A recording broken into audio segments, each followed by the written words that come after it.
Hey, you're about to hear our brand new podcast, My Crazy Family. And if you like it, I need your help. To let other folks know that this show exists, we need reviews on Apple Podcasts. So if you got about 10, 15 free seconds, please head over to Apple Podcasts, leave us a quick review, and I'll make it worth your while. Send me a screenshot of that review, and I'll enter you into a contest to win a $500 Amazon gift card. So leave the review on Apple Podcasts, send me the screenshot to contest@crazyfampod.com. That's contest@crazyfampod.com. And later in the year, we'll randomly pick someone for that $500 Amazon gift card. So please leave that review at Apple Podcasts, then send me the screenshot. Contest@crazyfampod.com. And thanks.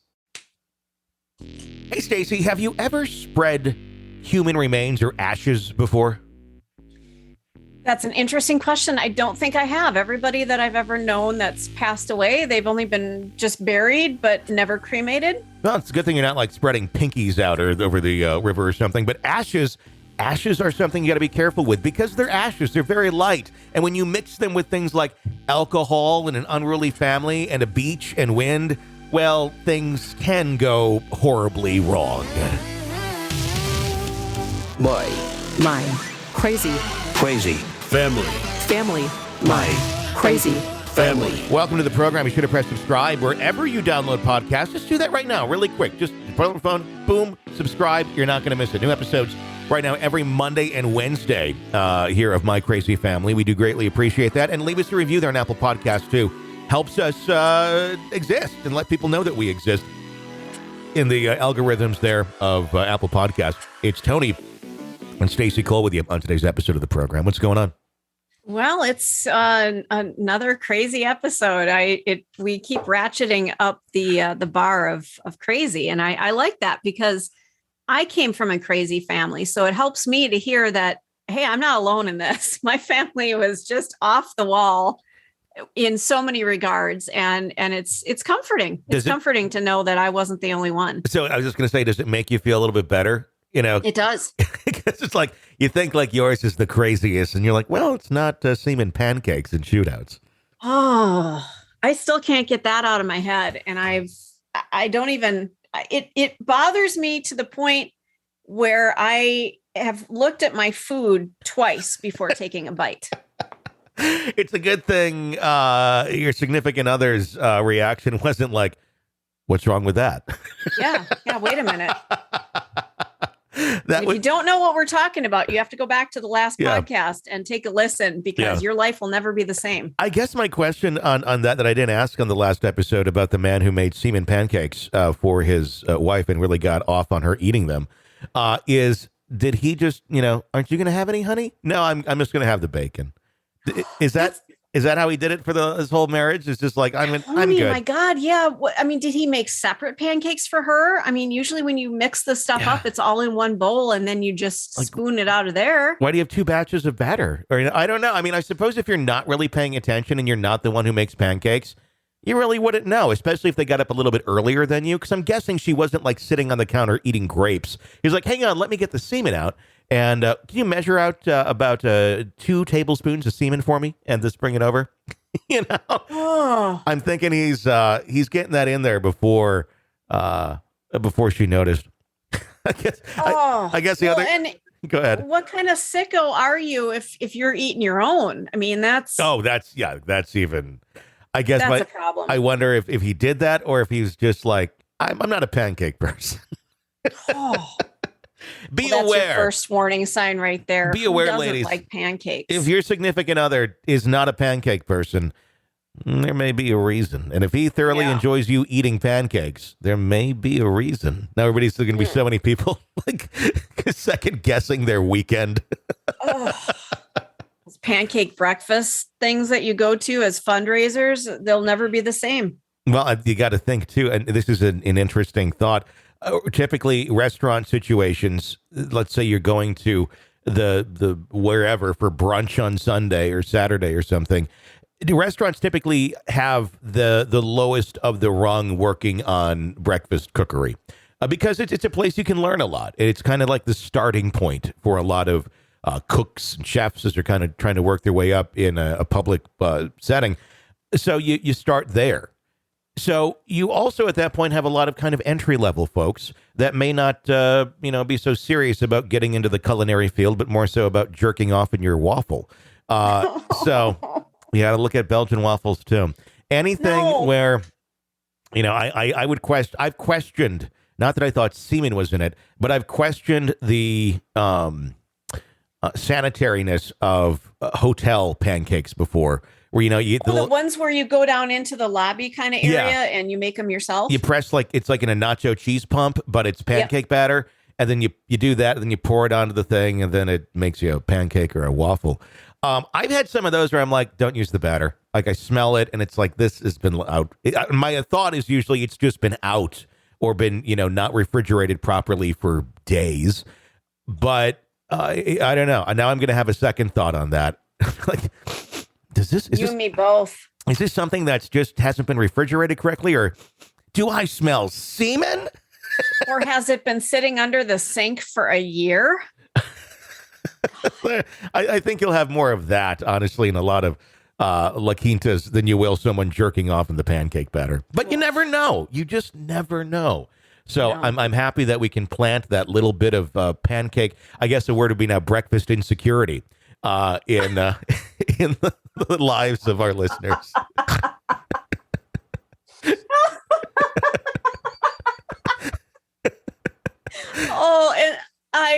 Please forgive me. I am not laughing at this woman. My heart, just to be betrayed by your husband in such a way. And again, if you don't know what we're talking about, you really need to go listen to the last podcast because it's stunning. But it's this woman. Nobody else in the world will betray her more than what her husband did. Mm-hmm. Nobody. I think this will be a new psychological term that's going to be added to the DSM, breakfast insecurity. Yep. And also a much easier way. I think we all have it. A much easier way now to describe what's going on to your friends and family without saying he jizzed in the batter. It's like, what's going on? She's suffering from breakfast insecurity. Let's get her some melons. Oh, don't get the melon balls though. That's gonna be traumatizing. The melon baller. It's gonna trigger her. It's got to be cubes or squares. Don't make it. You get like 2 melon balls and a sausage on the plate. Oh God, Tony, step away from the kitchen, Tony. Breakfast insecurity. It's a real thing. We'll talk about it today on Maury. So let's go to our first story of the day. And by the way, you can write in or call in. Your story, website, crazyfampod.com. You can write your story right in there, little box to send it all through anonymously, completely. And a phone number. Call again anonymously. We're not going to call you back. You don't need to leave your name. Call 833-CRAYFAM, 833-CRAYFAM. In numerals, it's 833-272-9326. What do we got? All right. My cousin was a member of the Aryan Brotherhood in Houston. like you have in your family. Yeah. One day, one of his gang buddies tells him that he has some business near where his family in Florida lives. If he comes and helps him, they can spend a few days there for him to see his mom and all that. Mm-hmm. Well, they're near Bay County and they're stopped at a red light. When the man my cousin was with notified the people in the car ahead of them a lane over, that there was a person that he was out to get. Mm-hmm. It's kind of a confusing story here, but so my friend opens fire in the middle of the street and the other car takes off. A few blocks into a sparsely populated residential area, the car my cousin is in pulls a pit maneuver successfully. As both cars empty, my cousin realizes the guy they are there for is a long-term friend of his. Oh, God. What? So he shoots the guy he is with twice in the chest, then leaves with the people that they were originally trying to kill. He did 3 years for the crime. The story continues. Fast forward to roughly 1.5 years after getting out of prison. He is hiding in various backwoods places in the Florida Panhandle. His old gang wants to come and get his badges or flags or whatever it was he called them. This means that they're coming to cut the gang tattoos off of him. So they're basically trying to remove any identification that he's part of the gang. Mm-hmm. Well, he finds out his mom is living with this redneck in a trailer on an unowned land deep in nowhere. And she offers him to stay with her until the Social Security check comes in and he can get out of state. So he and his mom and this guy have a great old time drinking, popping pills, smoking meth. 3 weeks later, he gets his hands on a gallon Ziploc bag full of OxyContin and MS Contin. He goes off the deep end and sniffs a large amount of shit, then drives home to party some more. Soon after getting home, it's obvious he is OD'd. He is pale, sweating profusely, even in his car with the AC turned on. He sits in the trailer, which is probably about 100 degrees without air conditioning, and starts shaking and complaining of being cold while drifting in and out of consciousness. He finally falls down. His lips and face begin to turn blue. His mother sits in the chair across from him and argues that if they call 911, it'll be expensive. And he dies. I think she called 911 an hour after he died. Now, I'm not going to lie. I was an EMT. It is expensive. It is. It's enough to make you think twice and go, is this something I need to do, or can I get this person there? Or, I mean, you're not like thinking like, is this person's life worth the money? It's more like, is there an alternative method that may not be so detrimental to our finances? Because, right. yeah, if you if somebody is in cardiac arrest, you fucking call 911. Yeah. You need all that equipment that's in the med. You need all of that stuff. Mm-hmm. But if it's, shit, I just, I have a 2-inch gash in my arm. I'm not bleeding to death. We can get in the car and drive to the ER, Yeah. you know? Yeah. But the guy was dying. He drug overdosed. Yeah. Good God. Okay. It continues on. We're not done yet. Oh, kids. yay. But you wait, there's more. My grandmother grew up on a farm in Florida. It was a real one-room shack with no panes of glass in the windows, a dirt floor. His father was from Alabama. They had a nicer farm there. Apparently, my great-grandfather killed his neighbor after he shot his dog. What the fuck is going on? Nice guy. So they left everything in a hurry and then moved to Florida. They only had the Alabama farm for a relatively short period of time. For most of his youth, my great-grandfather was a traveling farmhand due to the Dust Bowl and the Depression. So these were not people used to being rooted in any place as it was. One of the crazier stories my grandmother has is when she was around 12. She was the only female, and the boys, other than one, were super fucking assholes. Yeah, I figured that. Yeah. My grandmother and one of her brothers got into a fight over something. She can't quite remember what they were fighting about. So he leaves. About 10 minutes later, he returns with a can of kerosene. He splashes it on my grandmother and sets her on fire. Oh, my God. My grandmother spends weeks recovering, and to this day, she's now 80. Mm-hmm. She still has scars on most of her mid-torso. She was bedridden, and her brother decided to teach him a lesson. He spent about a week trapping water moccasins. Now, you know what those are, right? Oh, my God. Yes. Okay. He gets his brother super drunk from some moonshine that he had saved for that Saturday night, like you do. He was out cold in bed. The good brother pulled him out of bed and dumped him into the box he'd been filling with the snakes. He throws some water on him to wake him up and then proceeds to laugh at him while he's freaking out in the box. Great-grandfather turned the switch on them so hard that they bore scars until they died. I have so many of these types of stories in my family. It's depressing as it is entertaining. You know, I ask the question quite frequently on our other show, True Crime Today, as well as on the Ghost Show as well. Is society getting worse with time and what people are capable of doing to one another? Or is it more so just we have information and we literally hear these sort of stories from every nook and cranny of the country, and then the worst rise to the top? And in the past, you would just kind of hear about what was immediately in your vicinity. With some of these historical stories or stories that go 50 to 100 years back, I think people were just as fucking crazy back then. And were willing to do just more resourceful, I guess, in what they were able to do. Today, it's easier to go get a gun or a samurai sword or whatever the fuck you're going to get to commit your crimes. Back then, they had to go do a little more crafting. It wasn't as easy just to go get the gun or the sword. You had to go get a box of snakes. And I got to say, good job on the creativity, on the cruel creativity, because that's something I don't think a lot of people would go through the effort of doing today to get back at somebody. And water moccasins, they're horrifically venomous, aren't they? Kill. I'm surprised you didn't die, honestly. Yeah. If you want a box of water moccasins, I would assume it's kind of like a death sentence. Because, they'll kill you very quickly, and especially multiple. You don't want to get hit. Oh. You don't want one. I mean, one can kill you, more or less multiple bites. Yeah, that's. So that's family justice. I mean, if you set your sister on fire, you would think you would end up in jail, but this is kind of a backwoods family. Maybe there wasn't even law enforcement anywhere around. So they had to take matters into their own hands.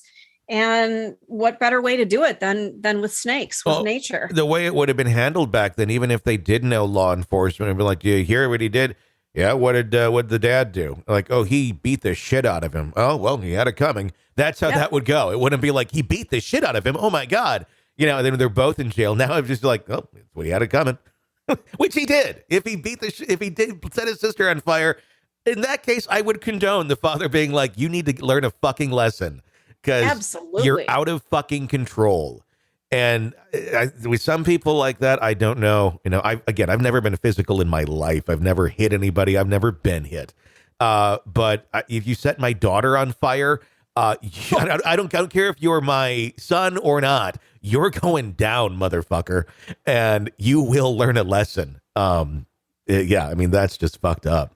Yeah, I don't fault this other brother. He was defending his sister and said, "Fuck it, it's premeditated, but I'm coming at you." Oh my God, and we all these. This is what built so many of us. These are the grandparents. These are the parents that we've had. Not all of us had parents like this or grandparents like this, but a lot of people did.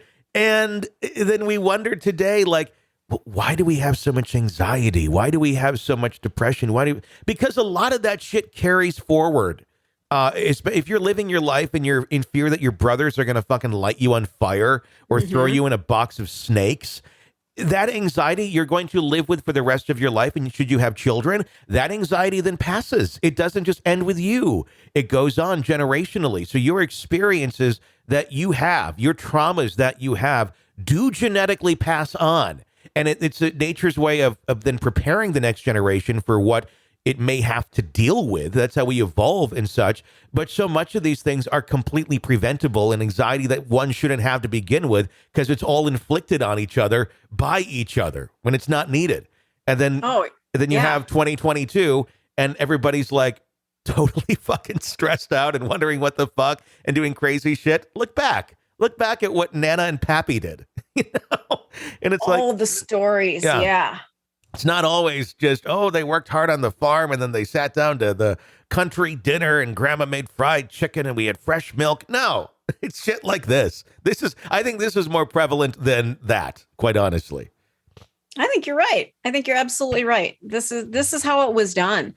Now we've got a formal system of justice. Back then, you had to handle shit on your own. You just did. Yeah, it's like when I make history idyllic, like the 50s diners and things like that. Like, oh, Elvis, look at all the other shit that was going on in society at some of these times too. We don't sit, it comes out, it's in documentaries, it's in movies now, but at the 50s diner, you don't have a bunch of, you don't make it so authentic that, well, okay, this is the whites line and that's the blacks line.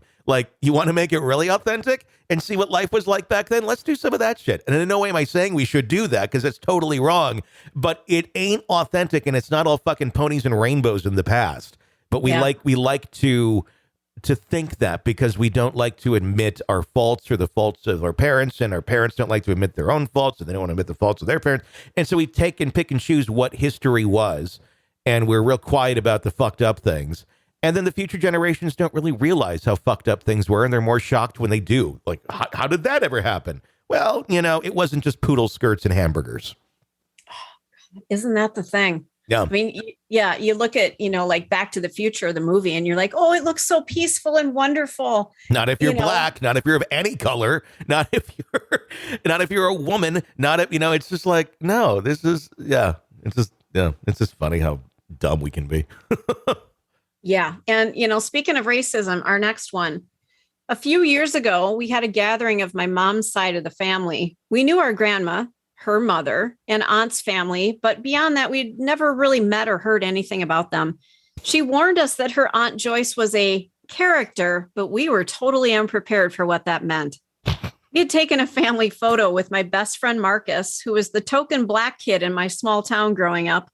And right off the bat, elderly Joyce says the following: "Oh, such a nice picture you sent me, except for the black spot." Oh my God. What the fuck?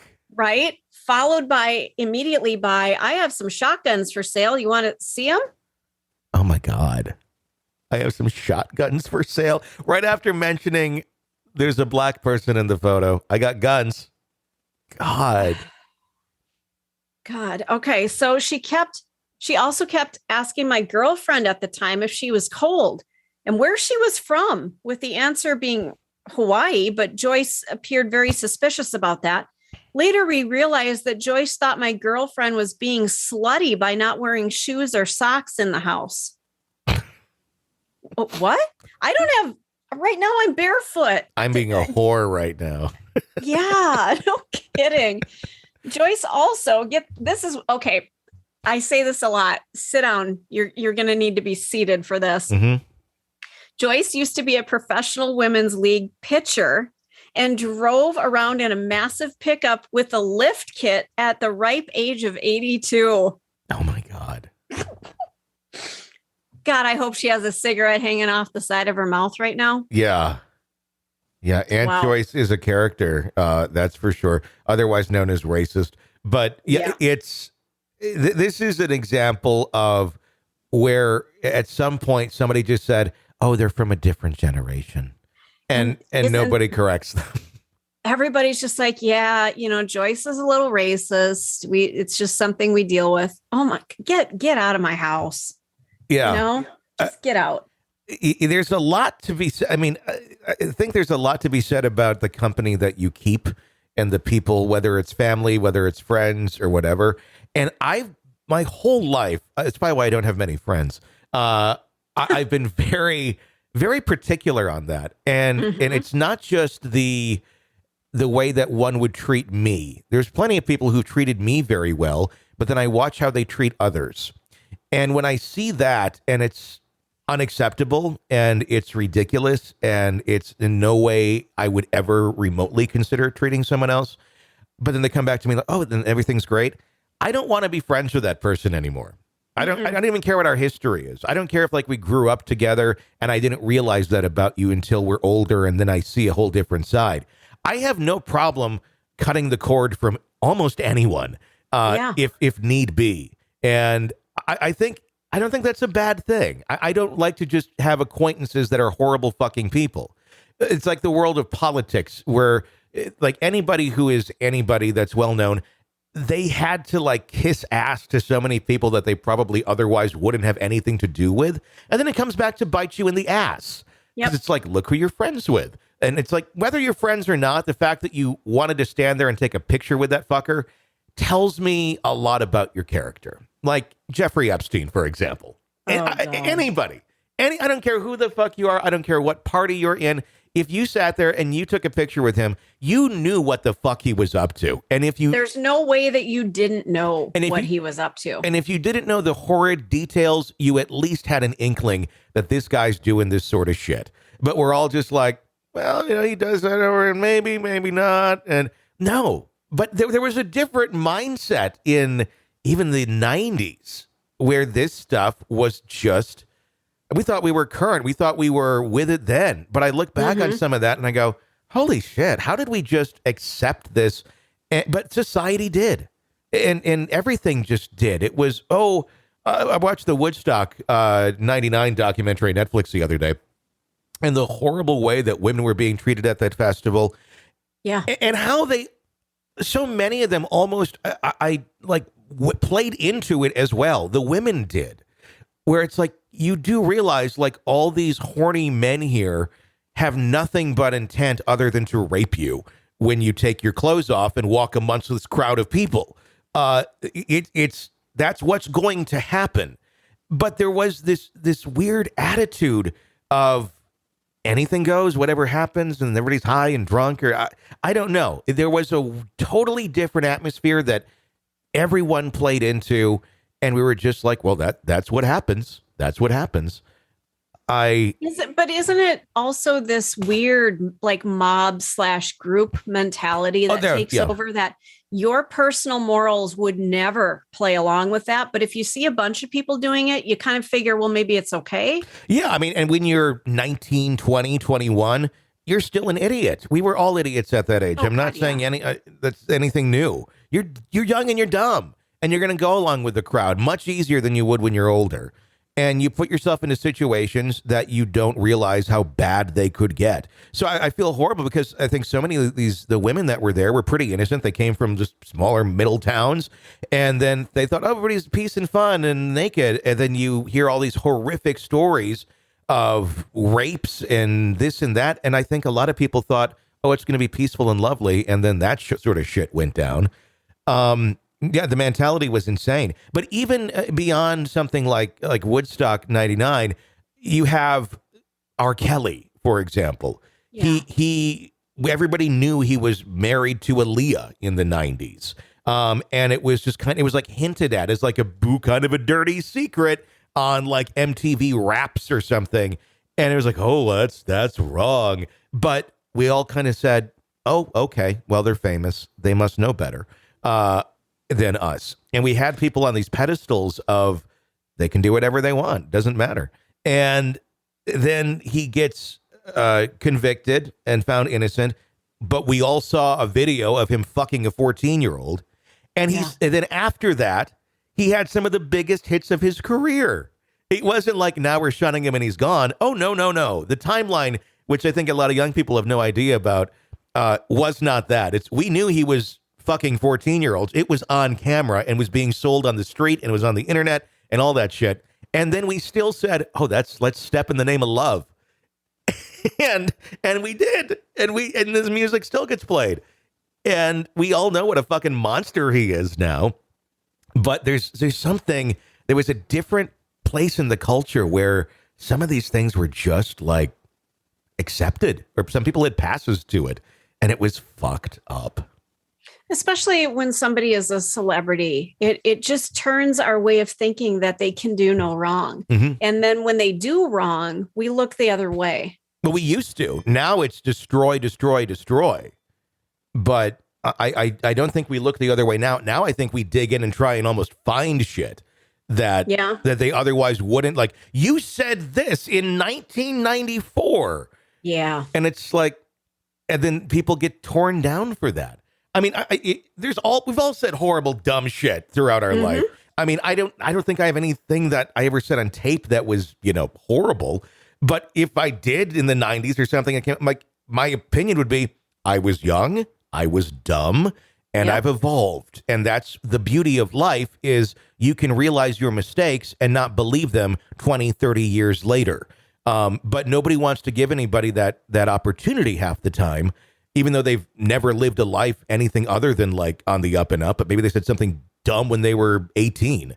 Now it's tear it down. Like, you can just look, people evolve. People do dumb shit.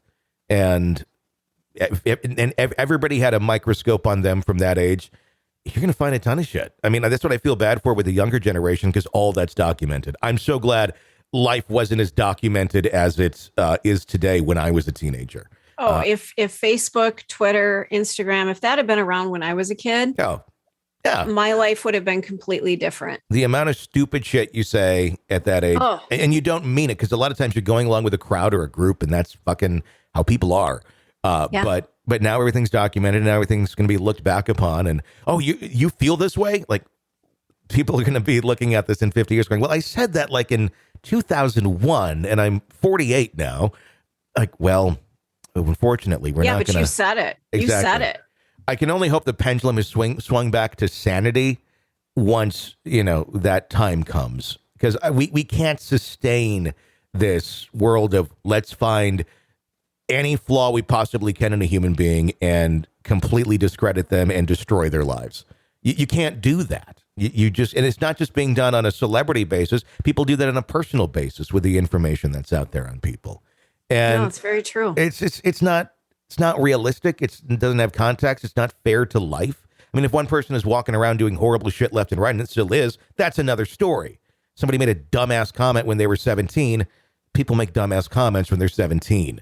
All the times. People make dumbass comments when they're 30. Oh, sure. People make dumbass comments when they're 50, 60 too. But it's a matter of how are they really living their life versus somebody said something stupid.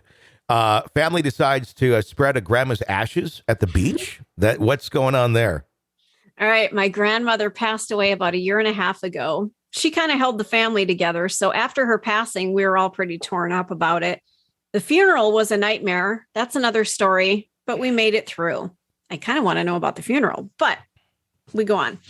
We had her cremated, and my grandpa wanted to spread her ashes on the beach, which we all frequently visited as a family.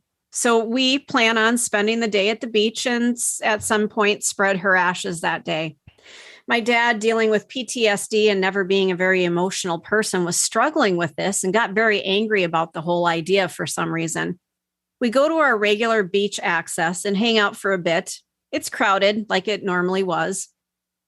Finally, the rest of my family get there, and my grandpa is carrying several plastic baggies. And upon further inspection, it turns out he had separated my grandma's ashes into plastic sandwich bags for each member of the family to spread on their own. Oh, and he wanted to do it in the middle of the day when everyone was there. So picture a crowded beach. And everybody's got a baggie of ashes. Yeah. He goes first and does it along the dunes without attracting any attention. He then continues to passive aggressively urge the rest of us to do it as well, and has me go with my aunt to spread our bags, which I'm freaking out about for some reason. My aunt asked my borderline alcoholic uncle to come along with us. Oh, that's going to be a recipe for fun. Here we go. He proceeds to down a beer, pop open a new one, and hop along with us. We wait until we get out of the crowd, and my aunt starts grabbing and tossing my grandmother's ashes like confetti on the sand. Uncle still chugging a beer, me gripping onto the bag, coming to terms that my grandmother's body is in a Ziploc sandwich bag. My aunt then notices that ash that she's been throwing has been blowing back onto her legs as she's tossing it, and she chuckles and says, "Damn it, Grandma, even in death, you still won't leave me alone." At this point, my uncle's tossing the ashes by hand as well, and I've only gotten as far as just opening the bag. He also mentions something about hearing how Kurt Cobain or some rock star had snorted his father's ashes after they passed away. Jesus Christ. It's a good moment to bring that up. We somehow unanimously decide to move to the water and just dump the ashes there. Well, my aunt is scooping the ashes out with 2 fingers like it's the last bit of raw cookie dough from a tub. My uncle turns his bag upside down and just shakes it out. I decide to lay the bag on the water and let the waves carry my grandmother's ashes out to sea. Instead, they take our half and the rest becomes this nasty, muddy paste in my bag, and I can't get it out until I suck it up and scoop it out. We then walk back in silence for a few minutes and finally start laughing to ourselves about everything that just went on. It was a weird time for everybody. I love my family, though. Oh, my God. The thing is, this doesn't seem like an evil family thing. Just almost seems like I could see my family being in this sort of situation comedy experience. Yeah, you didn't think this through, obviously, that the wind is going to pick up the ashes. If you put the ashes in the water, it becomes that muddy paste. Yeah. This was a great email. Just the way that it was described, like she was just, scooping the ashes out with 2 fingers, like the last bits of raw cookie dough from a tub. Yeah, we've all done that. It would be like a great YouTube prank or something if you wanted to really upset somebody and probably get your ass beaten to the ground by someone, is to have like the urn of ashes, like make it really obvious it's an urn and nobody could be confused as to what the fuck you have. And you're walking through the busy beach and you're like in an area where a bunch of women are sunbathing. And you accidentally trip and the ashes go all over everyone. And they're like, oh my God, that's my grandma. Oh my God, grandma. And you just start like trying to scoop them up and all the women are like confused as to what the fuck just happened. Like, what is this? Like, it's my grandma's ashes. Your grandma's all over you. But grandma did like women. Well, and of course, they're sunbathing. They've got oil on, so it's going to stick to them. You add that comment in, and you're like, oh, she'd be so happy. Oh, she'd love a body like yours. Really, this is probably making her happy, but I'm so sorry. You would get your ass completely beat. Oh my God, that would be funny and horrible all at the same time. Wow.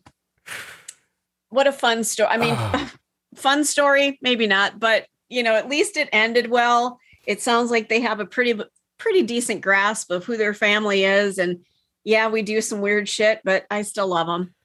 Yeah, I like that. I'm glad I didn't come up with that idea when I was doing Top 40 radio when I was a kid. Because you would have done that. I would have had one of our interns do that. I would have been like, and we didn't have pictures that we were putting up of any of this shit. We would have just done it for the audio, which we could have faked, but I would have had somebody do that. One of the worst things I did, there was a little porn shop that was downtown close to the radio station. And I remember having one of our part-timers, and they had booths in the back, and a booth is where you go in and watch like a movie. This is pre, internet porn. So people, either they had it on VHS or DVD, or they went to the porn shop and watched it. And I had him go in there with a Nokia cell phone, because that's what we were using. And I had him shut the curtain door. I'm like, okay, now here's what you're going to do. You're going to start making animal noises. So he started making goat noises, and he started making sheep noises. Get louder. Do it louder. This wasn't. Yeah, it was in Wausau, where you and I worked together. It was in Wausau, and it was fucking hilarious. And then I got a call from the sales manager, Bob, at the time, and he said, if I ever hear you do something like that on the air again, your ass is gonna be fired. Oh my God. Meanwhile, our drunk boss was like, yay. I'm like, well, who do I listen to here? You did this. Was this live on the air, or did you record it? Well, I mean, the actual him in the booth I recorded prior to airing it, but it was like between a song. So it was like, we're going to do this in 5 minutes. I did it during a song and then played it back, 5 minutes after he did it to make sure there wasn't any swearing or anything in it. Oh my God. So pretty damn close to live. Yeah, it was fun shit like that you get away with. But I look back on that today. I'm like, there's no way I would have done that with my thinking today. Because I mean, that's totally like something you get fired over. But it was funny. How did you not get fired? That's what I mean. I did. I did. My eventually. recollection, I think you just bounced from job to job. I don't recall you being fired. No, I was fired there. I was fired. Were you? Yeah, it was because the owner's son didn't like me. Because he didn't like me either. Yeah, and that what happened there was you had corporate coming to me saying you need to stand up for programming and do what we want, and here's what you need to say to him when he says this. So I did exactly what our higher management said, and then 2 weeks later I was fired. And I'm like, what did I do? Like I was doing what you told me to do, and then nobody backed anybody up. It was fucked up. But no, but I wasn't fired over anything like that. But you should have been. You should have had the back of your shirt grabbed and literally taken out the door and kicked in the ass with a box of your belongings thrown into the parking lot. It was good radio. It was very good radio, though. That was great radio. It was so much fun. You were fucking Howard Stern before your time. Seriously. Yeah, I mean, I cringe at some of the stuff. I have tapes. And I'm like, oh my God, I can't believe I did that. And I play it for my daughter now. And it's like my daughter's like, in 4 years, she'll be the age I was when I started in radio, which is 14. And I mean, she's already on the air here. And she scares me because she's far better than I was at that age. But it's funny.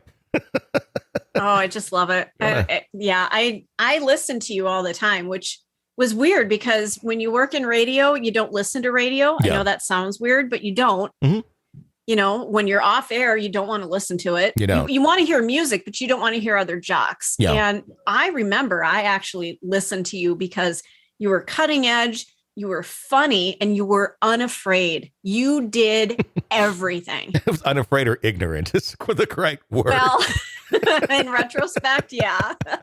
Arrogant, young, and dumb, I think was really what it was a combination of. And when you do that, you can create some great radio, but you can create a lot of chaos in your life too, if that's what's going true on. Story. Well, yeah, no, I had so much fun. And then the crazy thing is, I was doing that on the night show, and then they like kind of reformatted the station a little bit, and they put me on middays. And I was like, you're supposed to be a little more mellow and quieter. What am I supposed to do on this? It sucked. I was so bored. And then eventually I went to afternoons, but, and I kind of brought everything back out then. But yeah, it was, it was fun. Good times, man. All right. Well, that's going to wrap up today's episode of My Crazy Family. If you like the program, be sure to give us a review there on Apple Podcasts. And press subscribe wherever you download and share your stories with us. That's what we would absolutely love for you to do. Just go to crazyfampod.com. It's crazyfampod.com, and you can share your story there, or call 1-833-CRAY-FAM. That's 833-272-9326 to share your stories with us. Until next time, for Stacey Cole, I'm Tony Bruschi. Thanks for listening. My crazy family. My crazy Family. Hey, you got a crazy family? We want to hear all about it. Got a brand new podcast. It's called My Crazy Family. And boy, we know there are some stories out there, and sometimes it just makes you feel better to get it off your chest or to hear about somebody else's crazy family. It lets you know that maybe yours isn't as nuts as you thought. Yeah, the bar gets set pretty damn high, trust me. You can call in your stories right now at 1-833-CRAY-FAM. That's 1-833-CRAY, CRAY-FAM, or write in your story at the website crazyfampod.com. That's crazyfampod.com. And by the way, you don't have to use your real name. It's totally okay if you just want to make up names, but you just need to get rid of this information. We are your place. You're not going to believe what you will hear on this podcast and the insane things that some families have put their loved ones through. 1-833-CRAY-FAM, or write in at crazyfampod.com. Stay tuned for our official launch date. And start getting us those stories right now. crazyfampod.com. My crazy family. My crazy Family.